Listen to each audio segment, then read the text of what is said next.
Hey guys, Mark Allen, BHSpringSolutions LLC and BHSpringSolutions.com. Another session of High Power University, and we're still getting out of the Wikipedia article about the Browning High Power that's available online today, and we're wrapping up the history part. We've gotten through what I call the high power dominance period.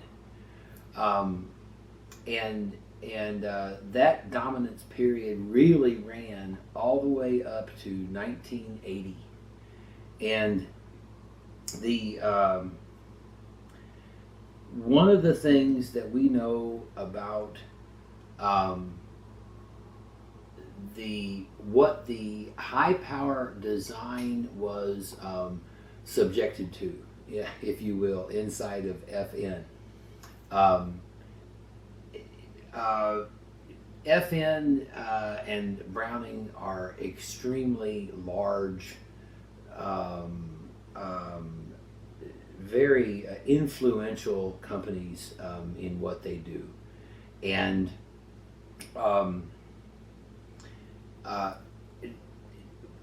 the things that we have come to understand lend themselves directly to this notion that getting on top is one thing, staying on top is a whole another thing, and that would be the history of the high power pistol with FN. And to give you just some examples, FN could not actually make enough, but nobody else could make the Browning high power, and the blueprints for the FN Browning high power never got circulated anywhere except inside FN, I guess. And when licensed stuff would happen, it would be a different version of blueprints and literally a different handgun.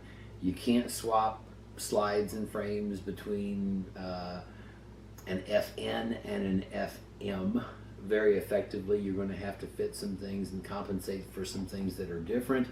But so at this point, you get to the new decade of the 80s, 1980, and now the high power pistol truly is dominant. What else is there? The United States is completely, at this point, has been married to the 1911, but that's about to change. And so FN's got some thoughts about, the American, U.S. Pistol trials coming up in, I believe it was 84, when the Beretta became the weapon of choice for the U.S. military. The high power was not there during that. And something else happened in 1980, and this, you might say, it set off a series of wake-up eye-openers, I think, at FN. And the one that is when this one happened, and it set a course that started changing the course of how modern firearms would go. And it was this one in 1980. And the country was Austria, and they chose something called a Glock pistol that nobody had ever heard of at this time, and to be their military sidearm. And a plastic framed, and I don't care what you call it, polymer or glass filled nylon or whatever, it's all plastic. Now, having said that, plastics and polymers and these materials today are incredibly more advanced than just plastic. These things can have heat resistance that is amazing. They can have tensile strength that's amazing, impact strength that's amazing. So I'm not putting down this kind of material. The world had never seen this before, never dreamed this before, that this could happen, and it happened. And the problem was with when this happened, as we found out a couple decades later, when Gaston Glock was in court at one point for something, and he had to disclose the cost of a Glock pistol, and I think he said it was $45 or $40 or something. The grip frame itself came out to about $4, I think. So, how do you compete with that from an economy standpoint? You see, there's this romantic thought about modern firearms because John Browning was, I believe, we use the word genius. We need a word above genius to describe the guy. What he did and what he provided was not only just so flawless, usually, in the way that it functioned, but it was also, he was so far out ahead of where anybody else was. I mean, literally, the guy could have just about named his price for about anything because nothing else was even, in the same century with his stuff. And the high power was enjoying this sort of dominance until the Glock pistol. And there was not only the Glock pistol, but there was this kind of a 1-2 punch happening in this era. And the 1-2 punch also included something called the CZ75, which has an interesting history of its own. But this one was developed behind the Iron Curtain, and before the CZ75, you think of what was the high power really competing against on the world stage. The 1911, the Soviet Makarov, which I'm going to grant you is a worthy competitor. I mean, that pistol, I think you can drop it out of an airplane, run over it with a tank, blow it sky high with a landmine, and pick it up and start shooting it, and that has its virtues. But in terms of firepower and capacity and things, the Makarov did not compare either to the 1911 or the high power, and so the high power enjoyed this dominance, and then this kind of a 1-2 punch happened. And here is where FN and Browning leaving money on the table really, in my opinion, came back to really bite them. And an example, they had a what I have seen is, and have one here, this aluminum frame high power, fantastic weapon. It is lighter, and it's a high power with an aluminum frame, and it's just a tremendous handgun. This was never made available, or Browning never imported this model. There was a real lack of initiative, it seemed, on Browning Arms Company's part as far as the civilian market in the United States. They did not seem to want to go just head to head, with the 1911 and have fun with that kind of a rivalry. They didn't, go at it with any kind of a grit your teeth kind of a competitiveness. So, somewhere around 1969, a model that's not included here that was made, there's a few of these, I think 500 or something in the US, a Browning High Power Compact. The Browning High Power Compact is a shortened barrel version of a Browning High Power. And there's this big question, a mystery of why did they ever do that? why did FN ever do that? There can only be one answer, in my opinion, and that is the FM detective. This very short run of like 500 pistols of this Browning high power compact preceded the FM in Argentina contract, where FM made the short barrel FM detective, which was also a licensed product from FN in Belgium to Argentina. It's tough to license something that doesn't exist. So you have to, I guess, make it exist, and then you can sell a license for it. And that appears to be exactly what happened. This happened again in 2003 and 2004 when FN put 5,000 SFS kits in their high powers from the factory, and there's 5,000 SFS high powers in the world today that came that way from the factory. If you're going to compete anywhere with a design, it has to exist. And so, again, there's a similar rationale for that one.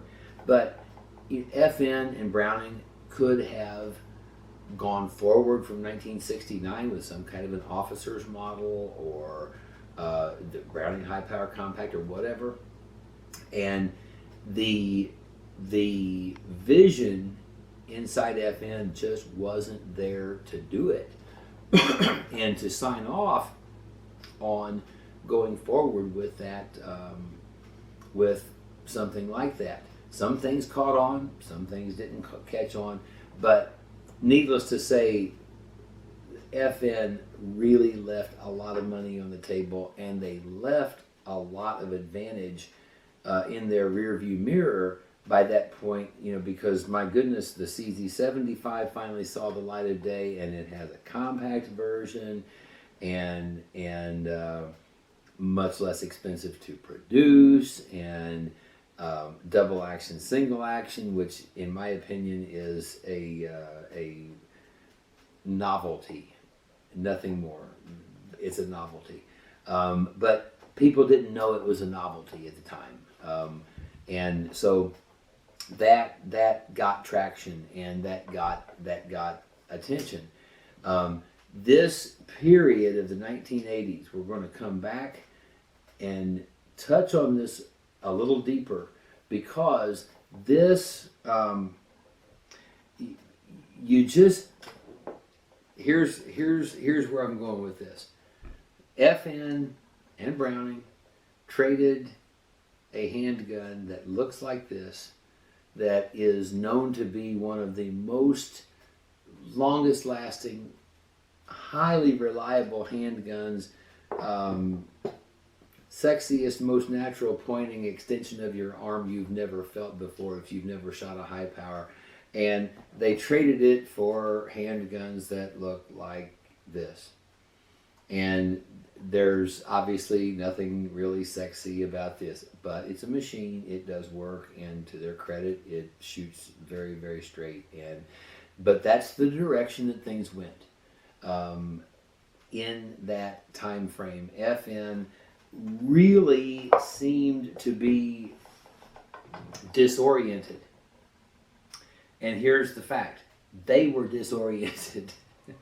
and one of the stories now, and you have to understand, I mean, this is water under the bridge. This is history now. And it's just, the people inside of FN and Browning that were there around the time that these decisions were made, these folks are either retired or have passed away or whatever. And, they made the decisions that they did, but a lot of people don't understand the reasons that they made the decisions that they did and what they were thinking and so forth. But here is the interesting thing that we uncovered. Decisions were made inside FN in those years that were not made based on facts.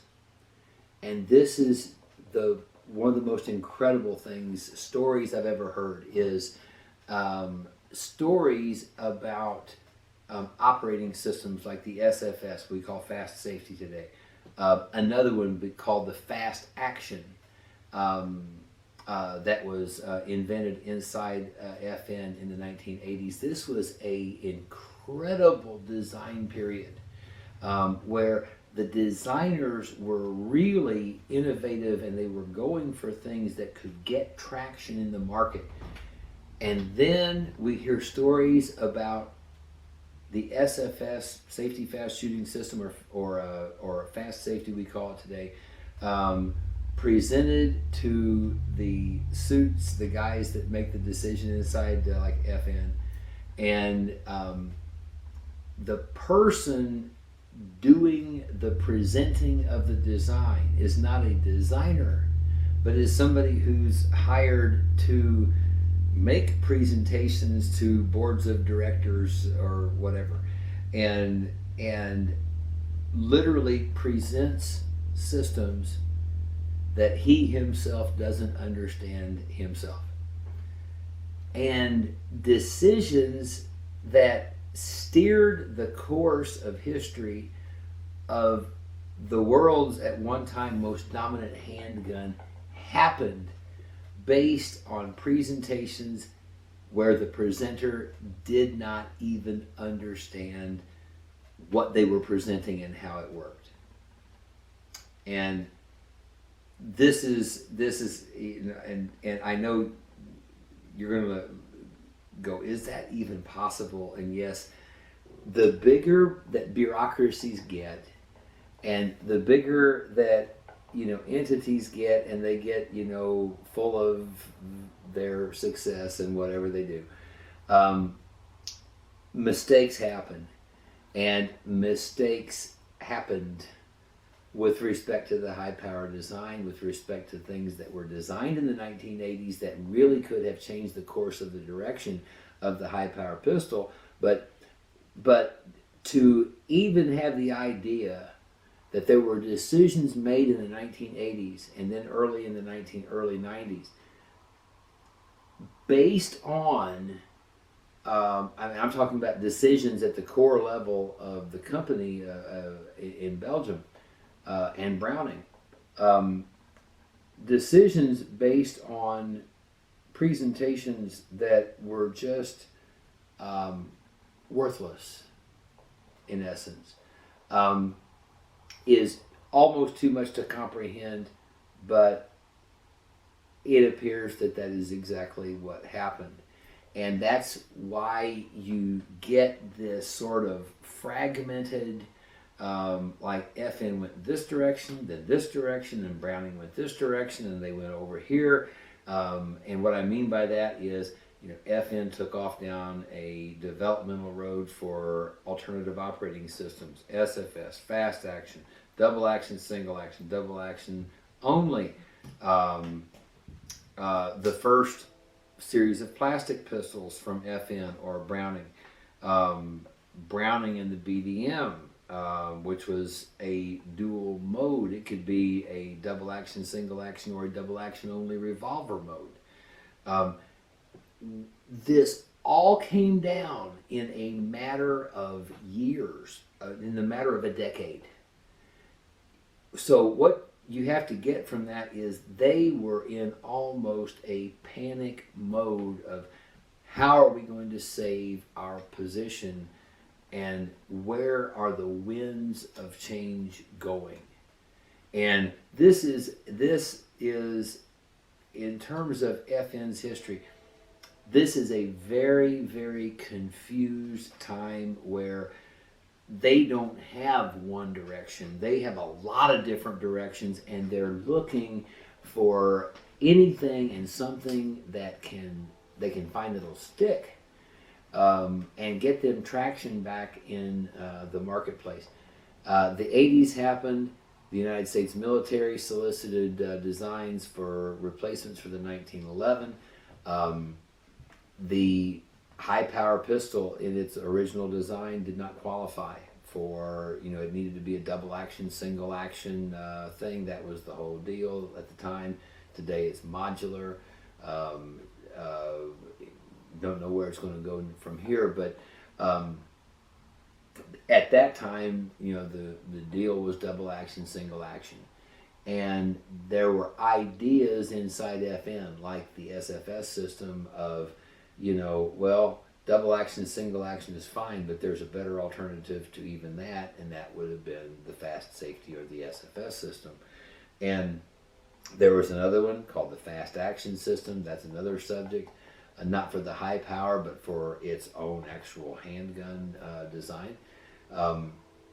And so there was just a lot going on at the time, and nobody knew for sure whether or not this idea would stick.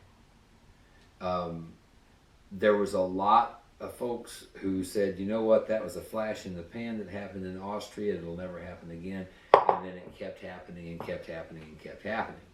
And the whole time, the leadership inside of FN and the inside of Browning is trying to dissect and digest where is their market share going. And at that point, the bigger question was, where is it not going? Because it was going everywhere. And it goes back to the high power pistol being such a expensive handgun to manufacture, that when more cost-effective alternatives came along, these more cost-effective alternatives, if they could function to at least the minimum requirement of the pistol trials that they were involved in, this one got more and more of the contracts. This one, the CZ75, got more and more of the contracts, not because they are better or they shoot straighter or they are more reliable or anything else. It was a matter of, this was all a matter of economics and all a matter of money. Dieudonné Save was designing a handgun that would rule the handgun world, and he did it. And it ruled the handgun world for decades. And it became the target for others to shoot for, to one up, to beat, either by efficiency. The high power pistol just did not have the advantages of being a completely John Browning designed handgun, so it had some insufficiencies and some deficiencies, not so much in its design, function, and reliability as its whole package of being able to remain competitive against others in the marketplace. We'll see you next time. I'm Mark Allen, BHSpringSolutions LLC, and BHSpringSolutions.com. Thank you.